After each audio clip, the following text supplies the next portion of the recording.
O contato frequente com a natureza, ele é curativo e ele é regenerador, mas mesmo a maioria das pessoas que sabe disso não consegue um espaço de natureza para frequentar. E isso aí é a sina da vida artificial, né? Não tem remédio, não há remédio para isso dentro do contexto artificial, ou seja, uma escolha tem que ser feita.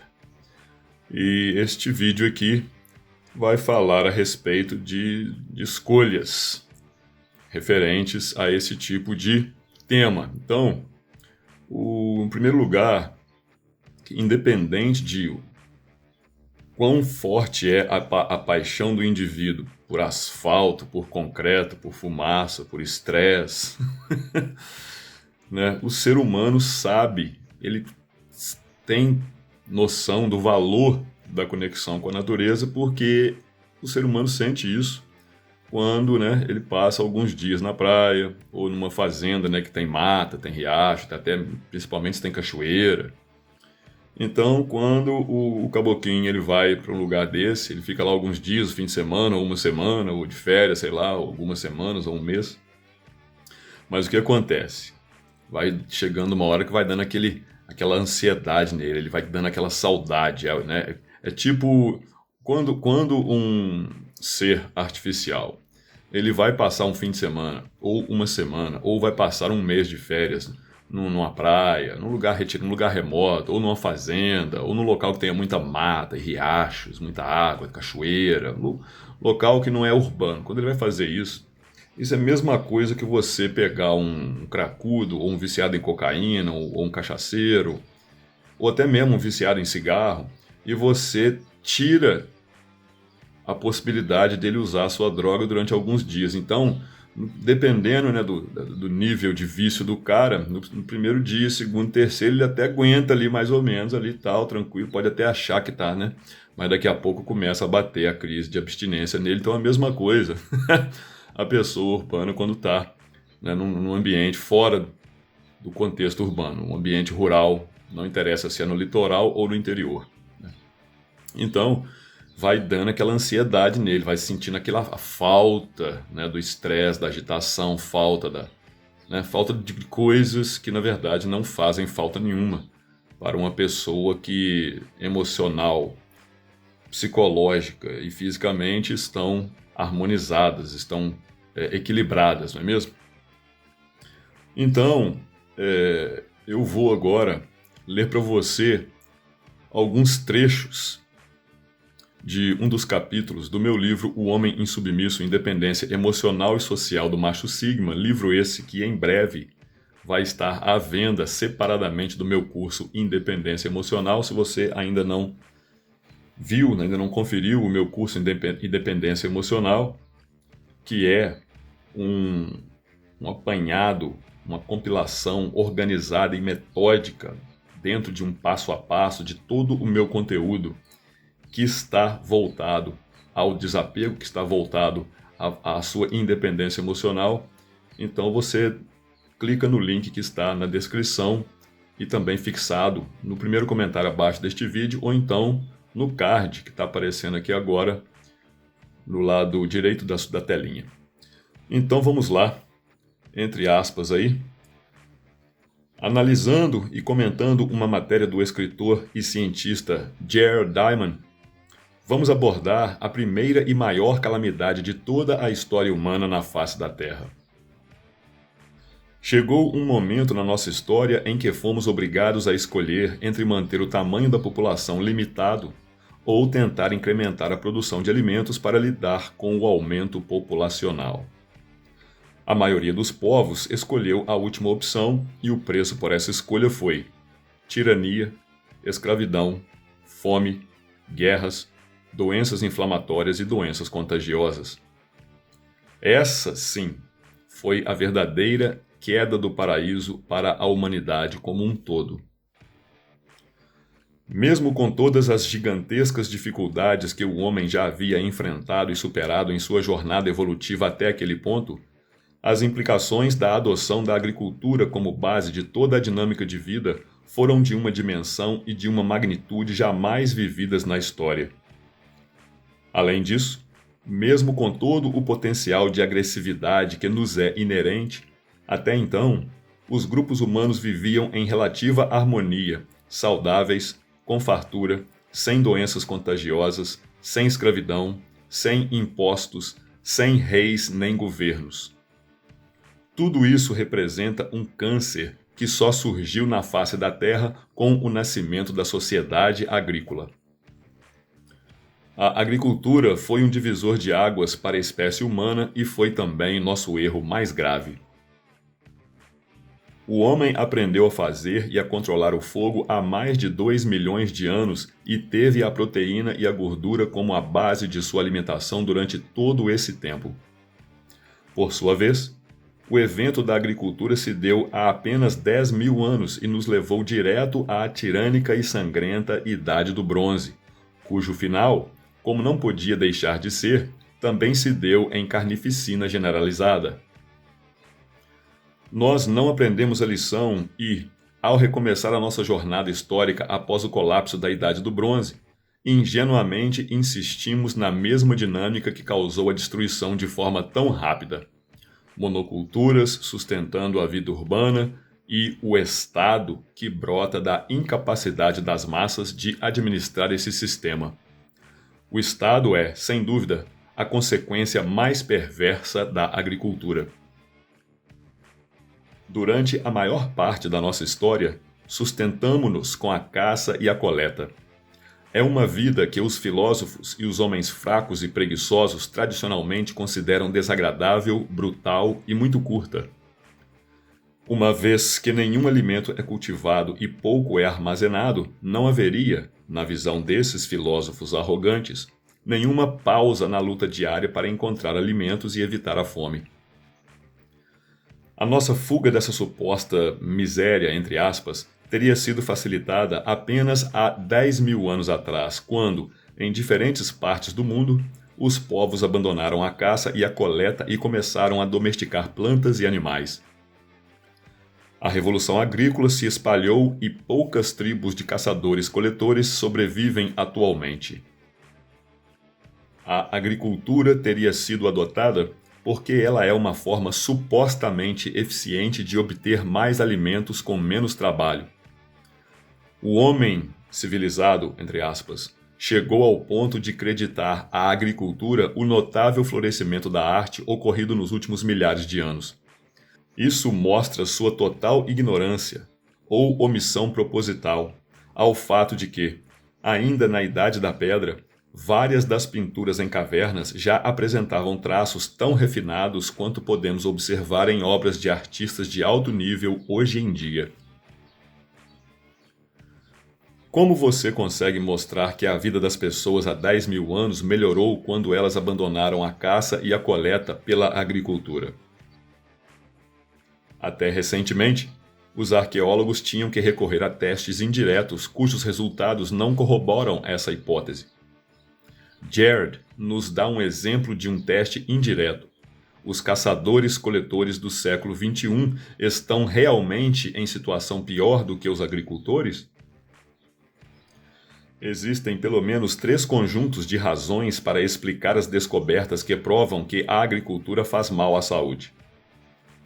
Em primeiro lugar, os caçadores-coletores desfrutavam de uma dieta variada e rica em gordura e proteína, enquanto os primeiros agricultores obtinham a maior parte de sua comida de uma ou algumas colheitas de amido. Os fazendeiros conseguiam mais calorias e de forma mais fácil, mas ao custo de uma nutrição pobre. Hoje, tragicamente, apenas 3 plantas ricas em carboidratos fornecem a maior parte das calorias consumidas pela espécie humana: o trigo, o arroz e o milho. Em segundo lugar, devido à dependência de um número limitado de safras, os agricultores corriam o risco de morrer de fome se uma das safras fracassasse.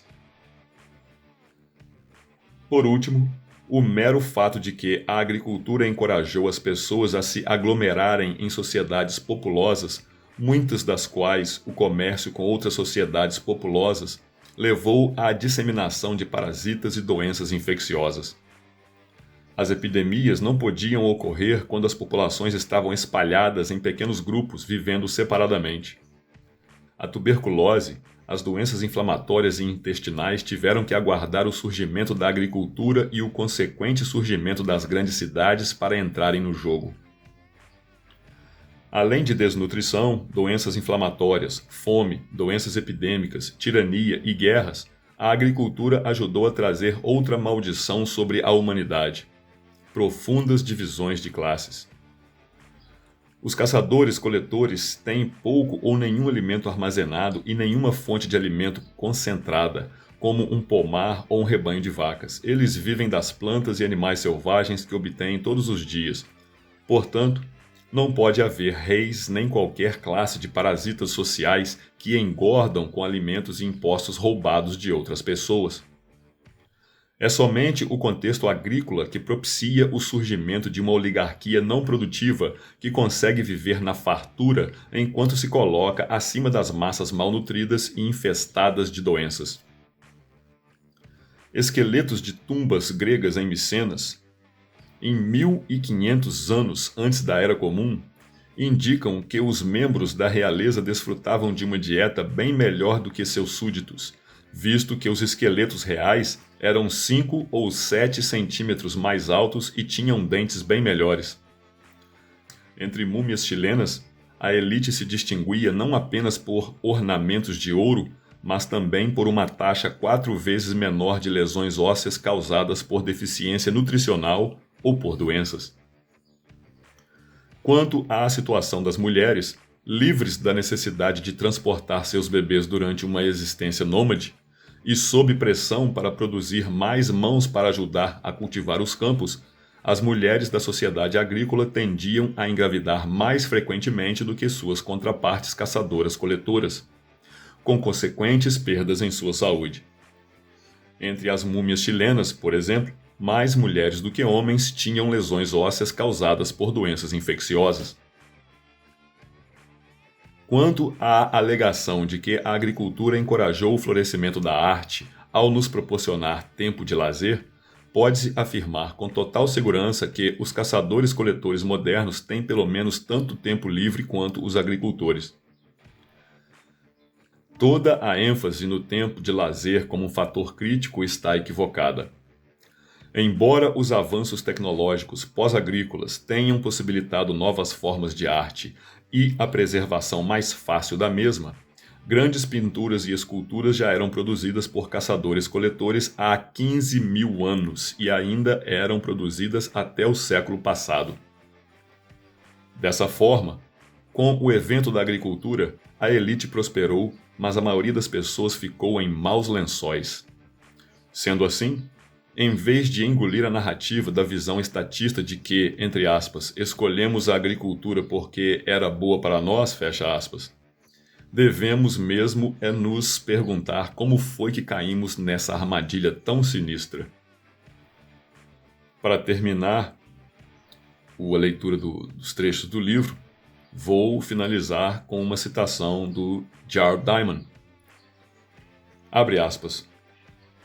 Os caçadores-coletores praticavam o estilo de vida mais bem-sucedido e mais duradouro da história da humanidade. Em contraste, ainda estamos lutando com a confusão e a miséria em que a agricultura nos jogou e, coletivamente, não está claro se podemos resolver isso. Fecha aspas. Jared Diamond. Então, mais uma vez eu repito, o maior erro da humanidade foi virar as costas para a natureza, mas o pior mesmo é que nós nos acostumamos à vida artificial. Por isso que quando o caboquinho vai lá, né, vai ficar lá o fim de semana numa praia, vai passar um mês aí no hotel fazenda, tá de férias aí, ou 15 dias na praia, depois 15 dias no hotel fazenda, ou o que quer que seja. Quando vai chegando no final do fim de semana, no final daquela semana, no final daquelas férias, o cara já tá doido para voltar pro asfalto, pro concreto, pra fumaçada, pra poluição, pra barulhada, buzinaiada, pra tribulação, pro estresse do dia a dia dentro de uma cidade. Até ele se desgastar a ponto de precisar de passar mais alguns dias, né? Não só afastado do centro urbano, como também ficar sozinho, né? Alguns dias. Tudo isso porque nós nos acostumamos à vida artificial. E da mesma maneira que nós nos acostumamos à vida artificial, nós temos vários exemplos de nações e povos indígenas que nunca se acostumaram à vida civilizada, apesar de terem tentado e terem se infectado por essa faceta, né, do ser humano. Então fica a pergunta: por que os povos indígenas não abandonaram a natureza? Mesmo os que deixaram se influenciar muito pelo homem supostamente civilizado, preferem continuar vivendo em suas áreas natais, suas terras natais. Né? Por quê? Porque o índio, eu já falei isso uma vez, o índio ele não encara a sua identidade de maneira separada da terra. Porque o próprio corpo dele, os seus adereços, a sua cultura, o jeito que, né, o biotipo físico dele, o nome dele, os ancestrais dele, a família dele, tudo isso faz parte da identidade, a comida, os rituais, o modo de vida, tudo isso faz parte da identidade do índio, mas também a terra onde ele nasceu. A terra onde ele nasceu, onde ele cresceu, onde ele sabe onde tem cada riacho, ele sabe o nome de cada riacho, ele sabe qual riacho é perene, qual não é, ele sabe muito bem qual o melhor lugar para achar as ervas medicinais, qual o melhor lugar para não tentar plantar o que ele necessita para o seu sustento, ele sabe qual é o melhor lugar para caçar, qual é o melhor lugar para caçar um tipo de presa, qual é o melhor lugar para caçar outro tipo de presa. Ele está 100% conectado à terra, como ele está conectado a si mesmo. A terra faz parte dele e ele faz parte da terra. Não é que ele pense que a terra é dele, ele pensa que ele é da terra e a terra e ele são uma coisa só. Então é isso que foi perdido pelas pessoas que estão agora acostumadas com a vida artificial e não deveriam estar acostumadas. Agora, isso não é um impasse que as pessoas vão superar apenas com uma decisão mental. Tipo assim, beleza, então eu vou agora ser uma pessoa mais natural. Não é assim, não. Olha, só quando a necessidade se fizer absurdamente relevante é que, uma por uma, as pessoas vão começar a tomar as providências cabíveis. E é exatamente por isso que existe a falácia de que este planeta aqui, o planeta Terra, é um lugar onde só se aprende através do sofrimento. Não, este aqui é um planeta cujo sofrimento é causado por 3 fatores, nomeadamente: número 1, ignorância; número 2, apego; número 3, falta de bom senso. Simples assim. E é por isso que eu falo que a situação ainda vai piorar muito antes de começar a dar sinais de melhora. Agora, o que você pode fazer com respeito à ignorância? Se instrua. Tem internet aí, já falei sobre como aproveitar bem o seu tempo na internet, não ficar desperdiçando seu tempo nele, não é? Então se instrua, especialmente em história. Qualquer pessoa que fala eu detesto história, essa pessoa tem fezes na cabeça. A pessoa que não se interessa por história, não quer saber de onde que a gente veio, o que nós passamos, o que estamos passando, não faz a mínima ideia de para onde estamos indo, logicamente. Então toda pessoa que você vir, um amigo seu, que falar para eu detesto história, dá um cocão na cabeça dele. Para ele largar de ser idiota. Né? Com relação ao apego, o que você pode fazer com relação ao apego? Se desapegue. Mas como? Meu canal é dedicado a isso. Então vai na minha playlist, ou adquira o meu livro, ou vá fazer o meu curso. No meu curso você tem acesso ao meu livro também. O Homem Insubmisso, Independência Emocional e Social, do Macho Sigma. E número 3, né, o que se pode fazer quanto à falta de bom senso? Você pode deixar de ser controlado pelas suas emoções e pelo seu ego, porque o bom senso vem disso. As pessoas, olha, de cada 100 pessoas que você conhece, 99,9 são pessoas emotivas, não são pessoas racionais.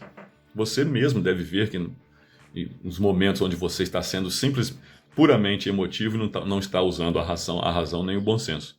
Né? E além de você começar a jornada do autoconhecimento para você deixar de ser controlado pelas suas emoções e pelo seu ego, você também pode aprender o método do Trivium. Primeiro você vai ler o Trivium, vai aprender o que é o Trivium, depois aprender o método do Trivium, que isso aí vai te dar ainda um antivírus mental. Vai te ajudar muito mais ainda no seu bom senso. Agora você vai ter lógica aplicada, não é? Bem, então é isso que eu queria dizer neste vídeo, né? Porque a gente se acostuma, mas não deveria se acostumar à vida artificial, seu Juvenal. Então, se você gostou desse vídeo, deixa o joinha aí, compartilha ele e se você é novo por aqui, se inscreva agora para ajudar o canal e clica no sininho para receber todas as notificações. Aqui é o Tiozão, aquele abraço de sempre, over and out.